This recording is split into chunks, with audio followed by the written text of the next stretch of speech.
dan datang di tempat tamu ini. Sebelum kita lanjut ke pembahasan, alangkah baiknya kita berdoa terlebih dahulu. Ada yang mau memimpin doa? Oke, silakan. Baik teman-teman, sebelum kita mulai kegiatan kita, mari kita berdoa menurut keyakinan dan agama kita masing-masing. Berdoa dimulai. Doa selesai. Terima kasih kepada anak yang sudah memimpin doa. Di sini kalian sudah saling mengenal atau belum? Belum, Pak. Oke, jadi pertama-tama mulai dari Bapak terlebih dahulu ya. Baik, perkenalkan nama Bapak Hamzah, besok Paca. Nah, selanjutnya, apa namanya? Saya Nurah Manas. Biasa dipanggil Tinggal di Jalan Hangtua, Pak. selanjutnya. Perkenalkan, nama saya Indonesia Indika Mulia. Saya tinggal di Jalan Manado. Perkenalkan, nama saya Abdul saya dari Bangladesh. Perkenalkan, nama saya dari Kabupaten Cirebon. Baik, perkenalkan, nama saya Dia. Biasa dipanggil Dulu. Saya tinggal di Jalan Bodoh. Perkenalkan, nama saya Iman dari Palembang, dari Pinggir. Berhubung anak-anak sini sudah kenal nama, saya harap anak-anak ini sudah bisa saling mengenal ya. Ya. Sebelum itu kalian kemarin ini tahu apa yang akan kita lakukan di ruangan ini? Iya, Pak. Oke, jadi kita akan melakukan bimbingan kelompok. Nah, di sini ada yang tahu sudah apa itu bimbingan kelompok? Belum, Pak. Nah, ini saya jelaskan sedikit. Nah, jadi bimbingan kelompok itu layanan bimbingan yang dilaksanakan dalam suatu kelompok dengan memanfaatkan dinamika kelompok, sehingga anggota kelompok dapat mengembangkan potensi diri sekaligus memperoleh manfaat dari pembahasan topik masalah. Nah, tujuan dari bimbingan kelompok itu untuk membantu mengatasi permasalahan yang dialami anggota kelompok serta dengan menunjang perkembangan anggota kelompok. Nah, jadi di bimbingan kelompok itu ada juga asas-asas yang mengaitkan dengan bimbingan kelompok. Yang pertama itu ada asas keterbukaan. Nah, di asas keterbukaan ini kalian dituntut supaya bisa terbuka menyampaikan seperti apa namanya, pengalaman atau pemahaman kalian tentang topik yang akan kita bahas pada kali ini. Yang kedua itu ada asas sukarela. Di asas sukarela ini kalian datang kemari tanpa ada paksaan dari siapapun. Nah, jadi yang sudah Bapak jelaskan tadi, apakah anak-anak sudah pahami? Sudah, Pak. Oke. Nah, jadi pada bimbingan kelompok kali ini kita dikaitkan dengan kontrak waktu. Jadi Bapak punya kontrak waktu 1 kali 20 menit. Apakah anak-anak sepakat? Sepakat. Kayaknya Bapak lihat orang sini kayak kaku. Mungkin kita ice breaking dulu. Boleh. Jadi ice breaking ini kita akan nyanyi sebuah lagu. Nyanyikan sebuah lagu. Jadi di mana lagu itu berhenti dan kertas ini berhenti sama siapa, dia akan mengucapkan apa tadi asas-asas yang telah Bapak sampaikan. Baik, Pak. Jadi ada penyesalan lagu. Jadi kalau pada 5 gimana? Sepakat? Sepakat, Pak. Oke, mulai dari sini. Satu ada 5, lupa warnanya, kuning kelabu, merah muda dan biru. Terus kalau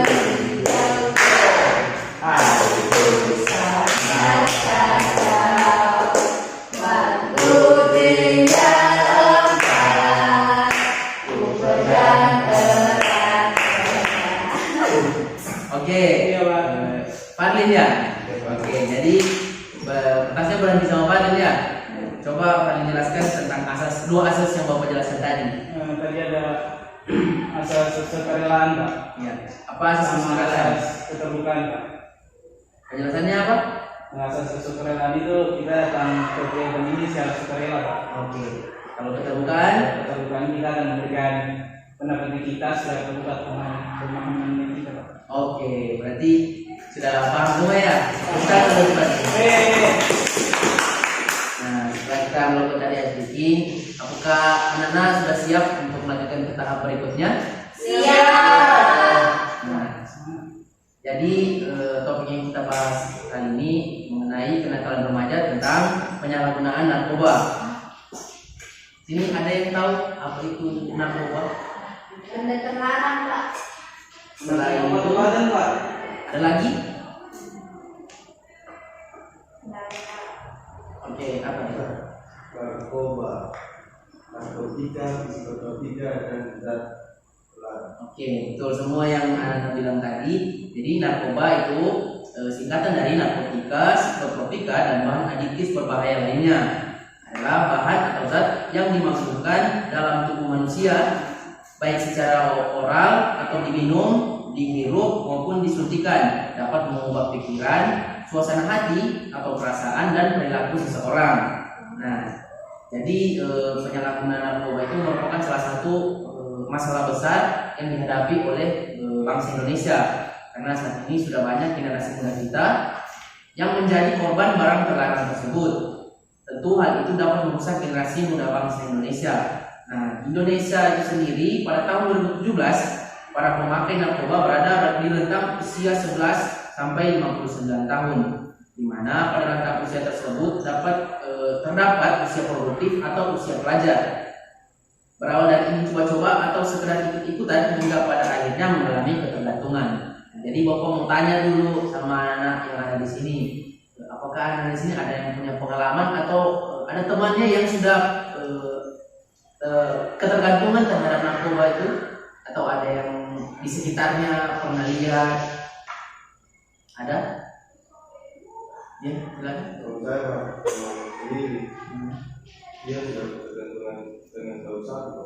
Jadi dia sering sudah mencuri. Oke, jadi karena ketergantungan ingin lagi tetapi tidak uang, jadi dia mencuri ya. Nah, ada lagi yang ingin menceritakan? Saya, Pak. Oke, silakan. Di sini saya ingin bercerita sedikit, Pak, tentang apa yang saya lihat di lingkungan saya itu.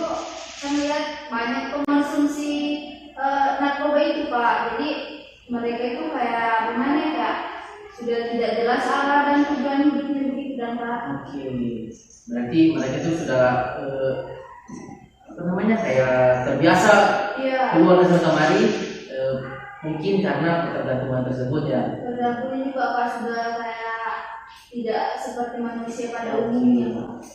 Kayak orang gila ya berarti ya. Iya.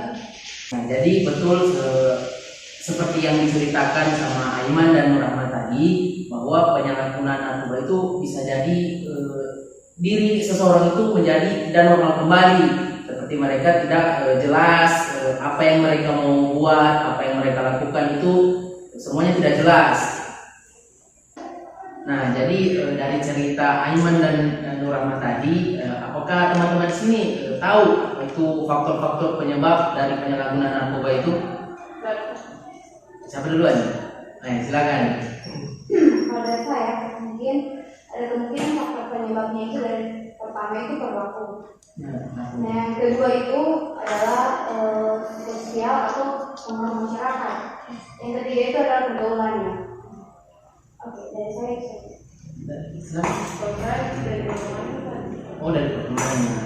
Jadi betul semua tadi yang dijelaskan sama Grace dan Ainun. Apakah ada lagi tanggapan tentang faktornya? Ainun. Kalau dari saya, dari pergaulan. Oke, dari Dan perkembangan. kedua itu juga dari kalau ketika stres, mungkin dia ikut-ikutan temannya, jadi dia coba. Berarti karena kurangnya dukungan sosial berarti ya. Silakan. Betul semua yang tadi Anda sampaikan, bahwa faktor-faktor yang menyebabkan penyalahgunaan narkoba itu ada pengaruh pertemanan, ada kurangnya dukungan sosial. Betul semua yang Anda katakan, karena jika seseorang tidak bisa mengontrol dirinya, maka dia akan mencoba hal-hal baru yang tidak pernah dia coba, agar dirinya itu merasa puas dan merasa kalau ini yang dia mau, ini yang dia suka, supaya menghilangkan rasa stresnya tadi. Nah, setelah tadi faktor-faktor yang sudah dijelaskan sama anak sekalian, apa dampak yang terjadi pada seseorang yang sudah ketergantungan narkoba tersebut? Nah, silakan teman-teman. Saya rasa orang yang sudah ketergantungan itu pasti akan kembali sama diri sendiri kan, Kak? Dan dia akan selalu berupaya untuk mencari cara agar bisa mengkonsumsi benda terlarang tersebut, Pak. Mencuri, terus menjual barang-barangnya. Jadi kayak dia tambah banyak masalah lagi, Pak, dengan menggunakan benda terlarang tersebut. Oke, betul sekali yang dijelaskan sama Nur Rahman tadi. Karena orang yang merasa ketergantungan itu dia akan melakukan sering cara untuk bisa memakai apa yang dia sudah pakai tersebut, seperti narkoba. Dia sudah ketergantungan, dia akan mencari cara bagaimana caranya supaya dia pakai lagi ini, supaya dia enak lagi menghilangkan rasa stresnya, karena tidak bisa dapat kurangnya dukungan sosial tadi, dari mungkin dari keluarganya atau dari faktor pertemanannya. Ada lagi? Saya, Ya, silakan. dampak itu menurut saya ke kesehatannya dia, Pak. Oke, betul sekali Kesehatan kesehatan. orang memakan narkoba susah tidur, Pak. Jadi dampak itu kesehatan. Ya betul, karena pemakaian narkoba itu jarang sekali ada yang sehat, bahkan tidak ada, karena bahaya narkoba itu sangat signifikan bahayanya. Makanya kenapa di Indonesia sekarang itu sangat dilarang, apalagi yang dijaga itu terutama kepada remaja-remaja kita. Ada lagi dampak-dampak yang bisa dijelaskan? Oke, silakan. Jadi jauhi teman. Oke, jadi teman. Bisa jadi kenapa sampai jadi temannya? Karena dia memakai narkoba, baru terus kan dari karena teman-teman itu kayak bilang kayak ini narkoba, jadi kayak teman dia. Oh iya, itu juga karena mungkin orang menghindari karena narkoba ini sebenarnya penyakit kepada semua orang. Jadi jika kita sudah mencoba satu kali, itu akan merasa ketergantungan, akan ingin mencobanya lagi. Nah, itu tadi penjelasan tentang dampak-dampak apa saja yang sudah terjadi kepada seseorang yang sudah ketergantungan akan narkoba. Nah, jadi menurut kalian bagaimana sih cara pencegahan untuk penyalahgunaan narkoba tersebut? Oke, silakan. Mungkin kalau saya kan dalam hal itu dari diri sendiri, Pak. Jadi dia itu harus bisa melihat bagaimana peninggalan kedua teman itu. Kalau misalnya dia melihat seperti itu, seharusnya dia tahu dari tadi. Jadi itu tidak baik, ini mungkin dihindari saja, Pak. Oke, berarti maksud dari Jumlah ini mungkin tentang kontrol dirinya ya, kontrol diri terhadap pertemanannya, pemilihan temannya itu seperti apa, dan melihat mana pertemanan yang baik dan tidak ya. Oke, ada lagi? Oke, silakan. Kalau saya Pak, jangan pernah muncul narkoba itu. Dan berbanyak ibadah. Oke, betul sekali. Nah, jadi salah satu cara yang paling ampuh itu mendekatkan diri kepada Tuhan, karena itu cara yang paling ampuh untuk menghindari hal-hal yang negatif. Iya, semakin dekat dengan Tuhan semakin dekat. Iya, betul sekali. Ada lagi? Oke, silakan. Menurut saya sama juga yang mungkin berkaitan dengan yang teman-teman sampaikan tadi, bahwa kalau dari saya asertif, yaitu berani mengatakan tidak. Contohnya seperti jika ada teman-teman yang mengajak, kita berani mengatakan tidak. Kalau saya tidak begitu. Oke, terus sekali ya, karena memang seperti yang juga bilang tadi, kembali lagi pada diri sendiri. Jika kita diajak seperti ke hal-hal yang negatif, jangan pernah takut untuk mengatakan tidak, jangan pernah takut untuk menolak ajakan yang tidak baik tersebut. Oke. Ada lagi kira-kira? Nah, berarti seperti yang tadi jelaskan tadi, memang betul semua yang tadi jelaskan tentang apa sih? Pencegahan. Nah, pencegahan, bagaimana cara pencegahan dari penyalahgunaan narkoba tersebut. Nah, jadi betul semua yang kalian jelaskan tadi tentang penyalahgunaan narkoba. Nah,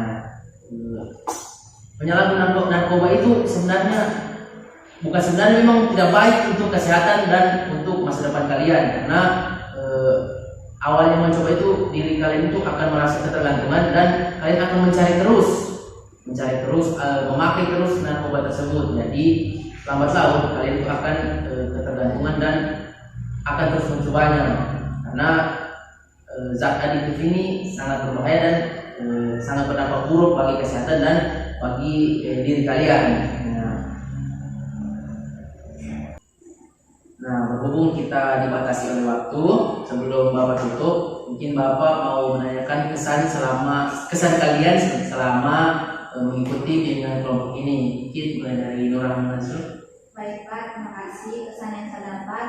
Pertama-tama mungkin saya ucapkan terima kasih kepada Bapak dan teman-teman sekalian karena sudah lebih aktif dalam bimbingan kelompok ini dalam pembahasan penyalahgunaan narkoba.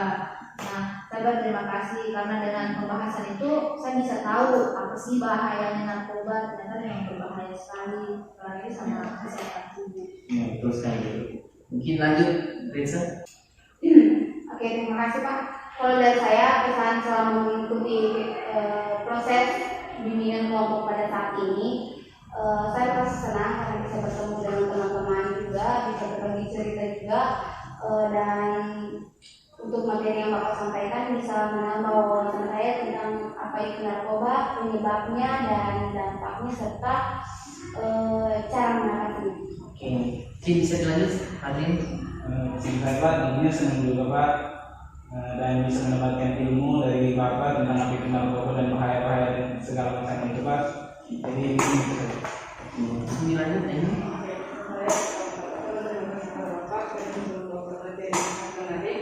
Narkoba jadi saya juga jadi paham. Terus di sini saya dapat menambah ilmu. Kalau dari saya selama mengikuti bimbingan kelompok ini, saya senang, saya mengucapkan terima kasih kepada Bapak, juga kepada teman-teman semua, karena di sini kita sama-sama membahas mengenai tentang penyalahgunaan narkoba. Dan di situ kita bisa mendapatkan wawasan yang banyak, juga pengalaman yang cerita-cerita yang banyak, dan juga solusi dari hidup orang yang terkena atau mau narkoba. Ya, bisa lanjut, Aiman. Menurut saya Pak, sangat senang, bahagia, ceria, karena bisa bertemu teman-teman yang terkenal dan dapat ilmu tentang apa itu narkoba dan bahayanya. Oke. Jadi Bapak juga sedikit menyampaikan pesan dan harapan kepada kalian.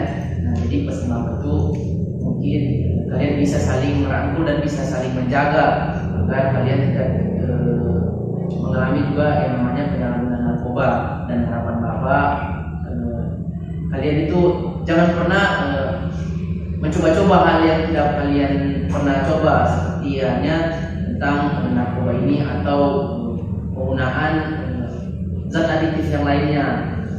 Jadi sebelum kita tutup, mungkin kita akan melaksanakan bimbingan kelompok selanjutnya di hari apa, atau ada saran di hari apa dan di mana? Di hari yang sama bisa? Di tempat yang sama? ya Pak, minggu depan Pak. Minggu depan berarti ya? Oke. Di sebelum kita tutup, Bapak punya lembar kerja peserta didik, mungkin kalian bisa isi dan kalian kumpul pada saat pertemuan nantinya.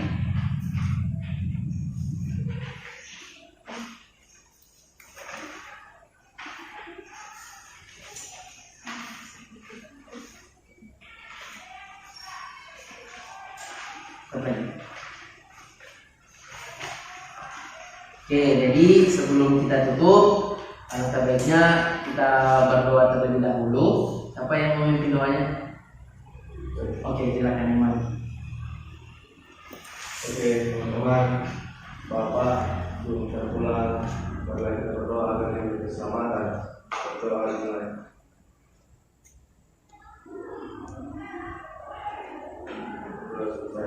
Oke, baik, terima kasih kepada anak-anak sekalian yang sudah menyempatkan waktu dan untuk hadir dalam bimbingan kelompok kali ini. Mau ucapkan terima kasih. Waktu itu, wabillahi taufiq wal hidayah. Wassalamualaikum warahmatullahi wabarakatuh. Waalaikumsalam warahmatullahi wabarakatuh. Terima kasih Pak. Terima kasih. You're not alone, there is more to